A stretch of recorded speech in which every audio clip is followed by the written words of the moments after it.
काफी समय पहले की बात है। रामगढ़ नाम का एक राज्य था। वहाँ का राजा बहुत अच्छा था, मगर राजा को एक सुख नहीं था, और वो यह कि उसकी कोई भी संतान नहीं थी, और वह चाहता था कि अब वह राज्य के अंदर किसी योग्य बच्चे को गोद ले, ताकि वह उसका उत्तराधिकारी बन सके और आगे की बागडोर को सुचारू रूप से चला सके। और इसी को देखते हुए राजा ने राज्य में घोषणा करवा दी, सभी बच्चे राजमहल में एकत्रित हो जाएं। ऐसा ही हुआ। राजा ने सभी बच्चों को पौधे लगाने के लिए अलग अलग प्रकार के बीज दिए और कहा कि अब हम 6 महीने बाद मिलेंगे और देखेंगे कि किसका पौधा सबसे अच्छा होगा।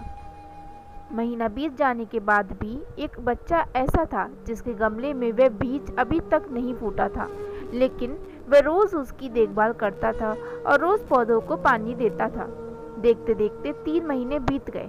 बच्चा परेशान हो गया। तभी उसकी माँ ने कहा कि बेटा, धैर्य रखो, कुछ बीजों को फलने में ज़्यादा वक्त लगता है।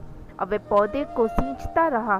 6 महीने हो गए। राजा के पास जाने का समय आ चुका था, लेकिन वह डरा हुआ था कि सभी बच्चों को गमलों में तो पौधे होंगे और उसका गमला खाली होगा।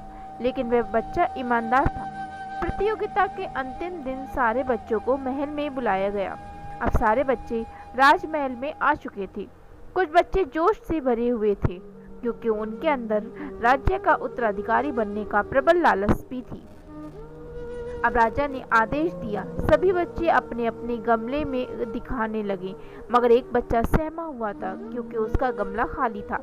तभी राजा की नज़र उस गमले पर गई। उसने पूछा, तुम्हारा गमला तो खाली है?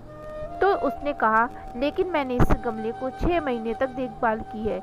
राजा उसकी ईमानदारी से भी खुश हुआ कि उसका गमला खाली है, फिर भी वह हिम्मत करके यहाँ आ तो गया। सभी बच्चों के गमले देखने के बाद राजा ने उस बच्चे को सभी के सामने बुलाया।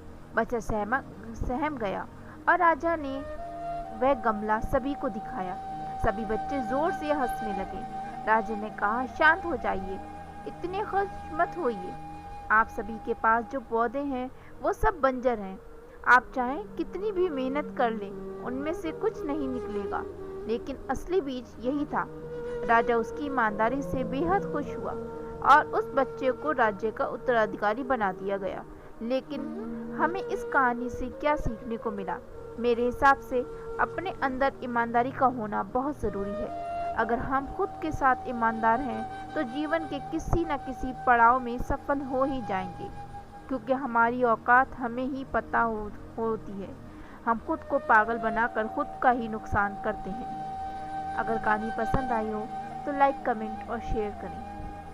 Thank you.